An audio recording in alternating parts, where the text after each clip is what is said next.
विज्ञान की भाषा में एक बात हमेशा कहा जाता है कि हम इंसान एक बायोलॉजिकल साइकिल के हिस्सा हैं और जो भी इस धरती पर जन्म लेता है उसका मरना निश्चित है। और इस बात से तो आप भी अग्री करते होंगे। इस ब्रह्मांड में मौजूद हर एक चीज, पेड़ पौधे, जानवर, इंसान, यहाँ तक कि स्टार्स, ब्लैक होल, गैलेक्सीज, सबका अंत निश्चित है। लेकिन हम इंसान पृथ्वी पर जन्मदिन को तो बहुत खुशी के साथ मनाते हैं, लेकिन जब बात आती है मृत्यु की तो हम उसे बात करने से भी डरते हैं और इस विषय के बारे में दिमाग में ख्याल भी नहीं आने देते। जबकि प्रकृति के लिए दोनों घटनाएं, जन्म और मृत्यु, एक ही समान है और प्रकृति इन दोनों घटनाओं को एक जैसा ही महत्व देती है। पर यहाँ एक बहुत अहम सवाल खड़ा होता है कि मरने के बाद इंसान के साथ आखिर होता क्या है? वे मरने के बाद कहाँ जाते हैं? क्या वो सच में एक आत्मा ऊर्जा के रूप में हमारे धरती पर मंडराते रहते हैं? विज्ञान मित्र की वीडियो से एक बार फिर से नमस्कार। आज के वीडियो में हम साइंटिफिक तरीके और सिर्फ फैक्ट्स के आधार पर बात करेंगे कि मरने के बाद आखिर होता क्या है और विज्ञान इस घटना को किस तरह देखता है। दरअसल मरने के बाद आखिर क्या होता है, ये तो वही लोग बता सकते हैं जिन्होंने मौत को अनुभव किया हो। इसके लिए जब कोमा मरीजों और हार्ट अटैक से बचे हुए मरीजों से पूछा गया कि उन्हें इस मौत के मुंह से बाहर निकलने वाले हादसे के दौरान कैसा अनुभव होता है, तो उन्होंने कहा कि जब वे मौत के करीब थे तो उन्हें बहुत शांति का अनुभव होता था। उन्हें ऐसा लगता था कि उनके शरीर का सारा दर्द खत्म हो चुका है। कई लोगों ने तो यह तक कहा कि उन्हें ऐसा लग रहा था कि वे अपने शरीर से बाहर निकल चुके हैं और खुद को डॉक्टरों को सर्जरी करते देख सकते हैं। कई लोगों को अपनी पूरी जिंदगी का हर एक पल उनके दिमाग में याद आने लगा। इन सब चीजों को जब वैज्ञानिकों ने सुना तो उनके होश उड़ गए। उन्हें विश्वास ही नहीं हो रहा था, इसलिए उन्होंने इस पर एक रिसर्च करने का सोचा। इस एक्सपेरिमेंट को नाम दिया गया अवेयर। इस मिशन का मुख्य उद्देश्य देखना था कि क्या वाकई में हार्ट अटैक या क्लिनिकल डेथ के दौरान, यानी जब हार्ट और ब्रेन दोनों काम करना बंद कर दें, तब क्या आप ऐसा महसूस सच में करते हैं कि आपकी आत्मा आपके शरीर से निकलकर आपको देख रही है, या क्या सच में आपके दिमाग में आपकी जीवन की यादें फ्लैशबैक होने लगती हैं। इसके लिए सबसे पहले यूके, यूरोप, यूएसए में स्थित हर अस्पताल के ऑपरेशन थिएटर में कुछ चीजों को जोड़ा गया। सबसे पहले वहां पर एक तस्वीर को डाला गया, ऊपर छत की तरफ फेस करते हुए, जिसे सिर्फ ऊपर से ही देखा जा सकता था। इससे यह चेक किया जा सकता था कि क्या वाकई में निकट मृत्यु अनुभव के दौरान आत्मा शरीर से बाहर निकलती है। और जैसे ही ऑपरेशन खत्म होता था तो तुरंत उन मरीजों का जो हार्ट अटैक से बच निकलते थे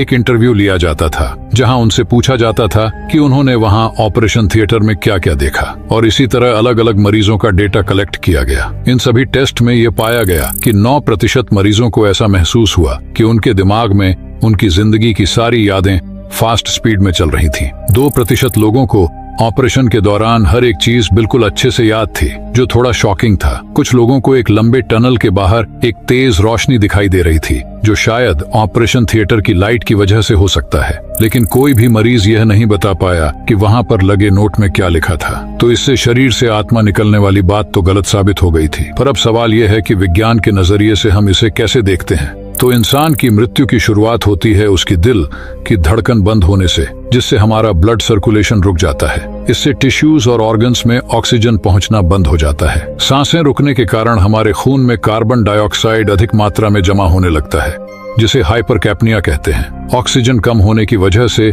हमारे खून का पीएच स्तर घटने लगता है और खून, टिश्यूज सभी एसिडिक होने लगते हैं। अब क्योंकि हमारा ब्रेन ऑक्सीजन के लिए बहुत सेंसिटिव होता है, तो कुछ ही सेकंड के बाद हम सोचने समझने की शक्ति खो देते हैं। हमारे ब्रेन की सेल्स 4 से 5 मिनट में ऑक्सीजन की कमी के कारण मरने लगती है। हमारे शरीर में मौजूद सेल्स लैक्टिक एसिड का उत्पादन शुरू कर देती है, जिससे हमारे पीएच स्तर में भारी गिरावट आने लगती है। 15 से 30 मिनट में ग्रेविटी के कारण खून नीचे जमा होने लगता है, जिससे हमारे ऊपरी शरीर के अंगों का रंग बदलने लगता है। फिर कुछ ही देर के बाद हमारा शरीर ठंडा पड़ने लगता है। इसके बाद शुरू होता है सेल्यूलर ब्रेकडाउन। शरीर के ठंडा होने के कुछ घंटों बाद लिवर और पैनक्रियास की सेल्स में मौजूद एंजाइम्स ब्रेकडाउन करना शुरू कर देते हैं। फिर धीरे धीरे हमारे मांसपेशियां रिलैक्स होने लगते हैं, जिसके कारण कभी कभी मरीजों की ब्लैडर अगर भरी होती है तो उनका यूरिन भी बाहर निकल जाता है। कुछ घंटों के बाद खून जमा होते होते शरीर के निचले हिस्से में खून का मानो तालाब सा बन जाता है, जिससे त्वचा का रंग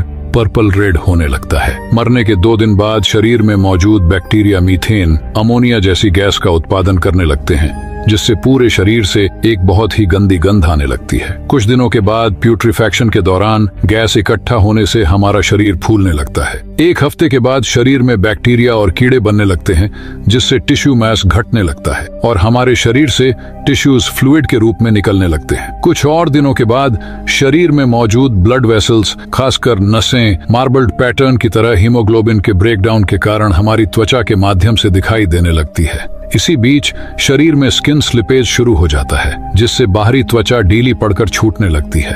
1 महीने बाद सॉफ्ट टिश्यूज पूरी तरह से डिकम्पोज हो जाते हैं और बचता है सिर्फ हड्डी। और फिर समय के साथ हड्डियां भी धीरे धीरे ब्रेक डाउन होने लगती हैं और फिर हवा, पानी, सूरज के कारण हड्डियां धीरे धीरे डिकम्पोज होने लगती हैं और बचे हुए अवशेष पेड़ और जानवरों द्वारा अब्सॉर्ब कर लिए जाते हैं। विज्ञान के अनुसार इस तरह हमारी मृत्यु होती है, जो सुनने में थोड़ा अजीब लगता है, इसलिए शायद हम इसके बारे में सोचना भी पसंद नहीं करते और अपनी अपनी आफ्टर लाइफ थ्योरी बनाते रहते हैं। इस विषय पर आपकी क्या राय है? आपको क्या लगता है, आफ्टर लाइफ सच में एग्जिस्ट करता है? कमेंट कीजिए, हम जरूर जानना चाहेंगे। और इसी तरह की साइंस वीडियो के लिए हमें सब्सक्राइब कर लीजिए और कृपया लाइक भी करते जाइएगा और हो सके तो वीडियो को शेयर जरूर कीजिएगा। मिलेंगे किसी नए वीडियो के साथ। नमस्ते।